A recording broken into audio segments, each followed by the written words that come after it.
शासक जी प्यार से बोलो, न बोल रहा है। नमोनान गुरु जी, नमोनान गुरु माँ। आपके चरणों में कोटि कोटि प्रणाम। भाई श्री ने शरीर छोड़ा था तो उसके 3-4 दिन बाद ही मेरे दिमाग में एक ही क्वेश्चन घूम रहा था कि वो 3-4 दिन बाद स्वप्न में आए थे और उन्होंने बोला था कि बेटा मैं कहीं नहीं गया हूँ, मैं यहीं पे हूँ। बेटे कहते मैं गुरुजी और कृष्णा के साथ ही हूँ, आप लोगों को ऐसा लग रहा है मैं गया हूँ, मैं कहीं नहीं गया हूँ, मैं यहीं हूँ, मैं हमेशा यहीं रहूंगा। तो इसलिए आप लोग उदास मत हो, मैं यहीं हूँ, मैं कहीं नहीं जाऊंगा।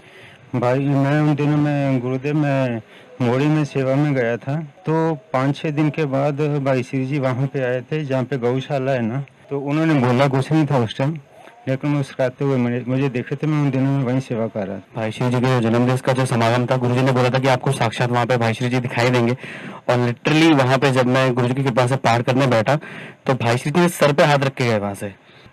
एक रात सपने में आप और भाई श्री जी एकदम बिल्कुल नॉर्मल, कुछ अलग से मैसेज नहीं, लेकिन बिल्कुल ऐसा लगा कि नॉर्मल जैसे हम लोग मिलते हैं, जहाँ उनका शुरू से स्नेह काफ़ी रहा। मैं जब से जुड़ा हूँ 2007 से, धीरे धीरे करके यहाँ से जुड़ा रहा बॉम्बे समागम से पहली बार। But over a period of time भाई श्री जी का स्नेह से आपके नज़दीक, गुरु माँ के नज़दीक, उनकी वजह से वो लेके आते थे।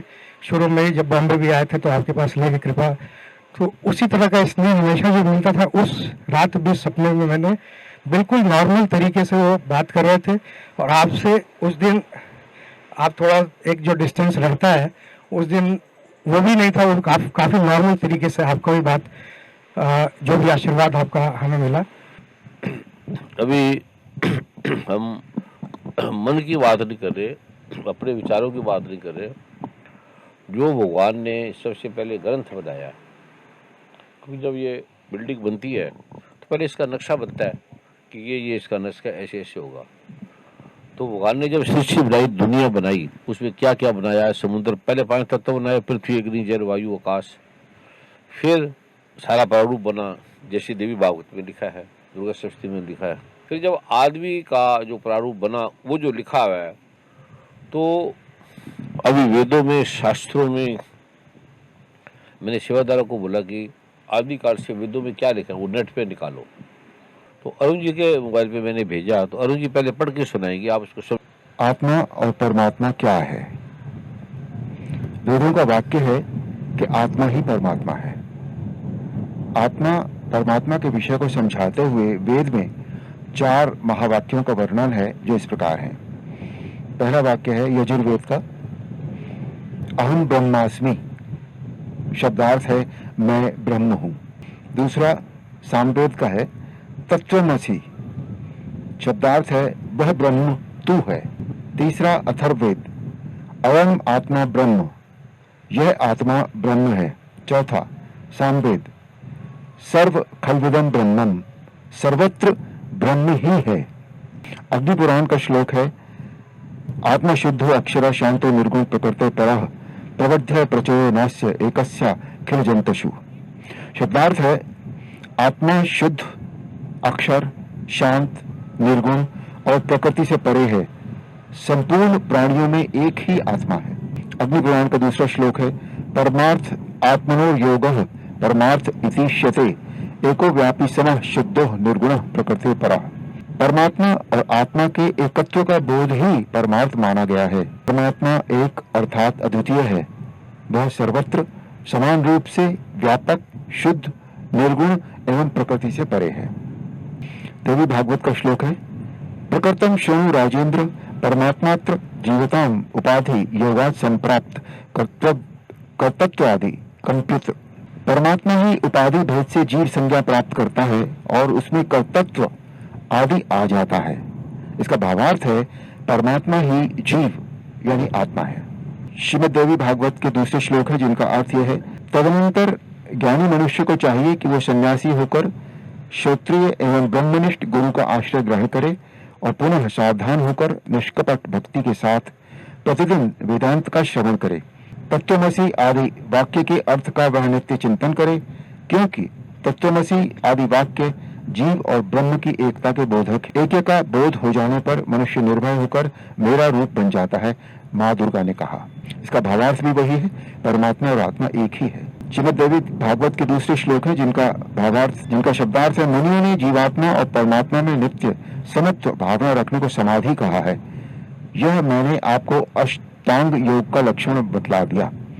इसका भी भावार्थ है, जीवात्मा और परमात्मा एक ही है, अर्थात जीवात्मा ही परमात्मा है। भागवत पुराण का श्लोक है, महेश्वरेण जीवेन गुणेन गुरुना विना सर्वात्मनापि सर्वे न भाव विद्यते क्वचित।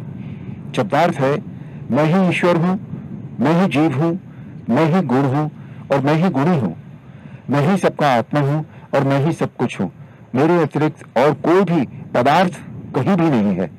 इसका भावार्थ भी वही है, परमात्मा ही जीव है, एक परमात्मा के अतिरिक्त दूसरा कुछ नहीं है।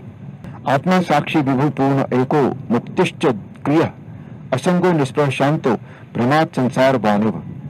और इसका अनुवाद है, आत्मा साक्षी है, व्यापक है, पूर्ण है, एक है, चैतन्य स्वरूप है, क्रिया रहित है, असंग है, वह भ्रम से संसारी जैसा भासता है। अष्टावक्र गीता का दूसरा श्लोक है, कूटस्थम बोधम द्वैतमात्मानम परिभावः।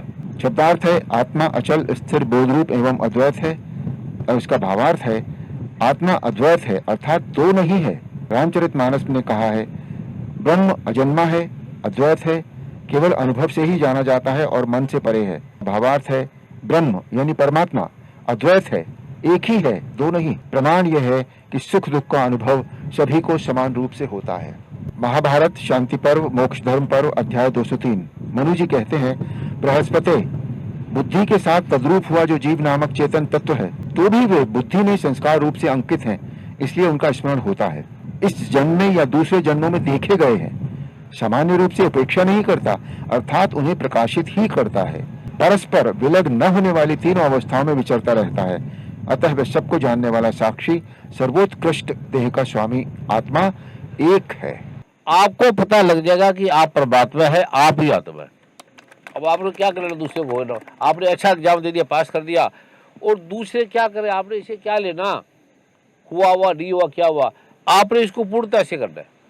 परम गुरुदेव ने लिया है आत्मा और परमात्मा का, वो उस विषय में मैं अभी बिल्कुल इस योग्य नहीं हूँ कि मैं उसमें कुछ भी कह सकूं, एक वाक्य भी कह सकूं, एक शब्द भी कह सकूं। शब्दों में मान लेना एक अलग बात है और प्रैक्टिकल वे में उसे समझ लेना वो एक अलग बात है मेरे हिसाब से। तो मैंने गुरुदेव से प्रार्थना रखी है कि उसे, यदि हम आत्मा और परमात्मा को हमने नहीं जाना तो क्या होगा, तो यदि उसे समझना जरूरी है तो उसका कारण कि क्यों समझना जरूरी है और उसे हम कैसे समझें। फिर अगर जरूरी है तो जरूर समझना चाहिए हमें। तो ये तो सत्य बात है कि वो गुरु के बिना नहीं मिल सकता। तो गुरु जी के चरणों में प्रार्थना है कि वो जिस भी तरीके से चाहें, जैसे चाहें, जब चाहें, वो कृपा हम सब पर करें।